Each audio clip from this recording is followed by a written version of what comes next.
यहाँ एक मजेदार कहानी है। बुद्धिमान बंदर और किसान। एक छोटे से गांव में एक किसान अपनी फसल उगाने के बाद बाजार में बेचने जाता था। उसके पास एक छोटा सा खेत था जिसमें वह मेहनत से काम करता था।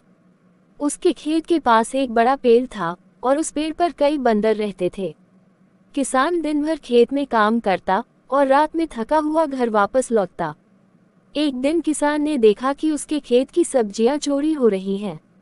वो समझ नहीं पा रहा था कि ये काम कौन कर रहा है।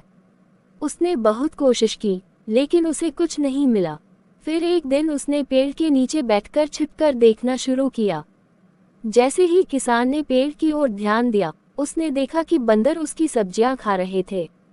किसान बहुत गुस्से में आ गया और सोचा कि अब बंदरों को सबक सिखाना पड़ेगा। उसने एक तरकीब सोची। वह अगले दिन खेत में बहुत सारी केले की टोकरी लेकर गया और जमीन पर रख दी। फिर उसने केले के आसपास एक जाल बिछा दिया।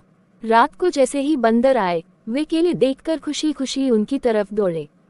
वे केले में हाथ डालते लेकिन जाल में फंस जाते। किसान ने देखा और हंसी हंसी में बंदरों को पकड़ लिया। अब वह सोच रहा था कि वह उन्हें कैसे समझाए। फिर उसने बंदरों को छोड़ दिया और बोला, देखो दोस्तों, अगर तुम मेरे खेत की चीजों को न छेड़ो तो मैं तुम्हारे लिए हर बार केले लाऊंगा। बंदर समझ गए और अगली बार से वे किसान के खेत में हाथ नहीं डालते।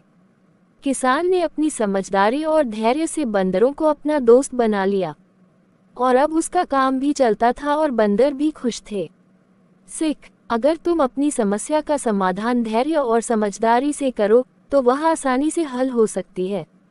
ये कहानी हमें ये सिखाती है कि कठिन परिस्थितियों का सामना समझदारी से करना चाहिए।